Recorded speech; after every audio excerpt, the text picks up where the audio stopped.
મધ્યસ્થ સહકારી બેંકના કેલેન્ડરથી વિવાદ સર્જાયો છે। નવા કેલેન્ડરમાં વાઇસ ચેરમેનની અટકથી વિવાદ થયો છે। વાઇસ ચેરમેન ભીખાજી ઠાકોર કે પછી ડામોરનો સવાલ સર્જાયો છે।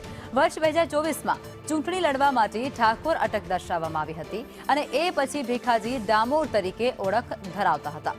હવે ફરી બેંકના કેલેન્ડરમાં ભીખાજી અટક ડામોર લખાઈ રહ્યા છે, જેમાં ફરીથી ડામોર અટક સાથેના કેલેન્ડરે ચર્ચા જગાવી છે અને વિવાદ પણ સર્જ્યો છે। નવા કેલેન્ડરમાં વાઇસ ચેરમેનની અટકને કારણે વિવાદ સર્જાયા હોવાની વિગતો સામે આવી છે। વાઇસ ચેરમેન ભીખાજી ઠાકોર કે પછી ડામોર, આ બંને મુદ્દાને લઈ અને અત્યારે ખૂબ જ ચર્ચાય છે। સંવાદદાતા હિતેશ અમારી સાથે જોડાયા છે।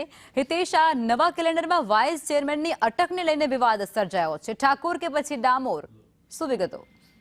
લખમાં સાબરકાંઠા મધ્યસ્થ સહકારી બેંકના નવા વર્ષના કેલેન્ડર લઈને વિવાદ ઉભો થયો છે, જેમાં વાઇસ ચેરમેન ભીખાજીની અટક બાબતે ગૂંચવણ સર્જાઈ છે। વર્ષ 2024ની લોકસભા ચૂંટણી દરમિયાન ભીખાજી ઠાકોર અટક સાથે ઓળખ બનાવી મેદાને ઉતર્યા હતા, જ્યારે અગાઉ તેઓ ડામોર તરીકે ઓળખાતા હતા।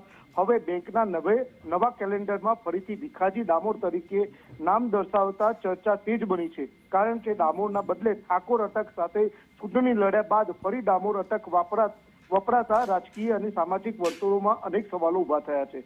જી લખમાં। જી, આભાર હિતેશ।